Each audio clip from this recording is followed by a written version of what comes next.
ఇక్కడ మేజర్గా అంటే ఇప్పుడు జరుగుతున్న ట్రోలింగ్స్ మేమ్స్ కానివ్వండి ఏదైతే శృతి మించిపోతున్నాయో కొన్ని అందంగా ఉంటాయి.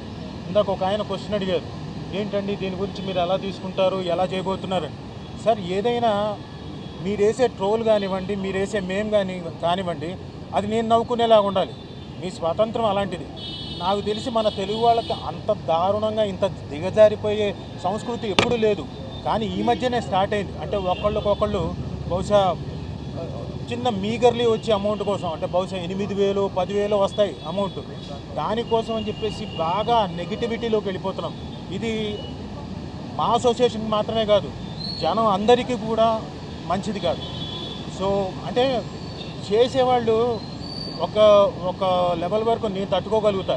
కానీ ఏమైపోతుంది, వీళ్ళని వదిలేసి ఇంట్లో వాళ్ళ మీద కూడా వెళ్ళిపోతున్నారు, పెళ్ళాం మీదకి వెళ్ళిపోతున్నారు, పిల్లల మీదకి వెళ్ళిపోతున్నారు, ఇంక వీలైతే వాళ్ళ చుట్టుపక్కల వాళ్ళ ఫ్యామిలీ మీదకి వెళ్ళిపోతున్నారు. ఇది డెఫినెట్గా మంచి పరిణామం కాదు. దయచేసి ఈ మీడియా ద్వారా మేము కోరుకుంటుంది ఏంటంటే, మీరు కూడా అంటే న్యూస్లో ప్రజెంట్ చేయబోతున్నారు కాబట్టి స్ట్రిక్ట్ వార్నింగ్ ఇవ్వండి. అంటే ఇలాంటి ఇన్ఫ్లుయెన్సర్స్ కానివ్వండి, ఇలాంటి యూట్యూబర్స్ కానివ్వండి, ఒక ఒక మీటింగ్ పెట్టి 4-5 కూర్చొని డైసెక్షను ఇంకొకటి వీళ్ళంతకు వీళ్ళే మాట్లాడేసుకొని ఆ సినిమా గురించి కానివ్వండి, ఒక మనిషి గురించి కానివ్వండి, ఆ డార్క్ కామెడీ పేరు మీద ఇష్టం వచ్చినట్టుగా మాట్లాడేయడం, కొంత దిగజారిపోవడం, కొంచెం వెగటుగా ఉండడం, ఇవన్నీ కూడా స్టార్ట్ అయిపోయాయి. ప్లీజ్, ఇది అందరినీ రిక్వెస్ట్ చేస్తున్నాం, అలా చేసే వాళ్ళందరినీ దయచేసి చేయకండి. ఎందుకంటే ఇది మీకు మంచిది కాదు, మాకు మంచిది కాదు.